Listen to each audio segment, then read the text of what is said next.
प्यारे बच्चों, सुप्रभात। आज हम सीखेंगे संज्ञा के बारे में। संज्ञा होता क्या है? आज हम किसके बारे में सीखेंगे? संज्ञा के बारे में सीखेंगे। यानी संज्ञा का एक छोटा सा परिभाषा है। किसी भी नाम को हम संज्ञा कहेंगे। किसी भी नाम को हम संज्ञा कहेंगे। जैसे आपने देखा अंजलि संज्ञा है, आपने देखा गाय संज्ञा है, आपने देखा बेंच संज्ञा है, किताब संज्ञा है, ये कलम संज्ञा है, हमने ये शर्ट को पहना हुआ है संज्ञा है, हमने यह खली को दिखाया संज्ञा है। इन सभी जितने भी वस्तुएं इस धरती पे दिखाई दे रहे हैं सारे क्या हैं? संज्ञा है। यानी ठोस में है किसी भी नाम को हम संज्ञा कहते हैं। इन बात से हो गया आपको? किसी भी नाम को हम संज्ञा कहेंगे।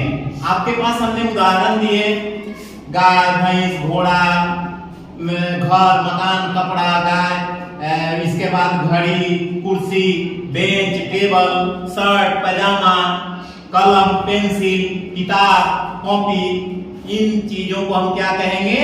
संज्ञा कहेंगे। अब आपने देखा कि किसी भी नाम को हम संज्ञा कहते हैं। वहां उदाहरण के तौर पे हमने आपको बताया कि किसी भी नाम को इस संसार में सभी वस्तुओं को हम क्या कहेंगे? संज्ञा कहेंगे।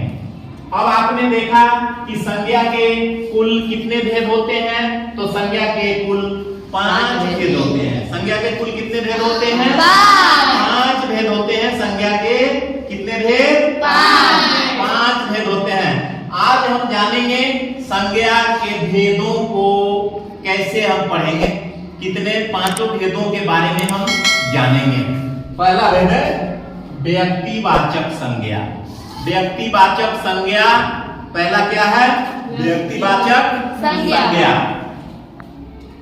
यह इसकी परिभाषा है किसी व्यक्ति, जानवर या स्थान या वस्तु के खास नाम को हम व्यक्तिवाचक संज्ञा कहते हैं।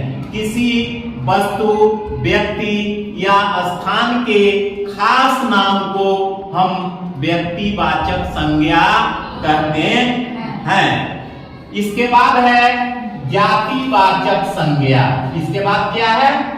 जातिवाचक संज्ञा।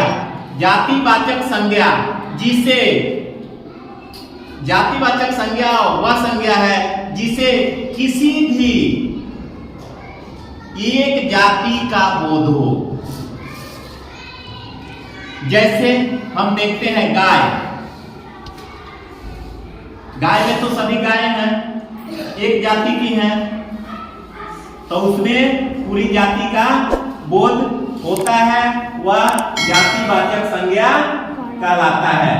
इसके बाद आता है समूहवाचक संज्ञा। इसके बाद क्या आता है? समूहवाचक संज्ञा। जिस संज्ञा से एक ही तरह के व्यक्ति या वस्तुओं का बोध हो उसे हम समूहवाचक संज्ञा कहेंगे। उसे हम कौन सा संज्ञा कहेंगे? समूहवाचक संज्ञा। जिससे किसी भी समूह का पता चले उसे हम समूहवाचक संज्ञा कहेंगे। इसके बाद क्या है? द्रव्यवाचक संज्ञा। इसके बाद क्या है? इसके बाद कौन संज्ञा आता है? जिस संज्ञा से किसी द्रव्य या पदार्थ का बोध हो। जिस संज्ञा शब्द से किसी द्रव्य या पदार्थ का बोध हो उसे हम द्रव्यवाचक संज्ञा कहेंगे। इसके बाद क्या है?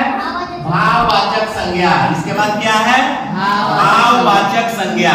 जिस संज्ञा को देखा या छुआ नहीं जा सके।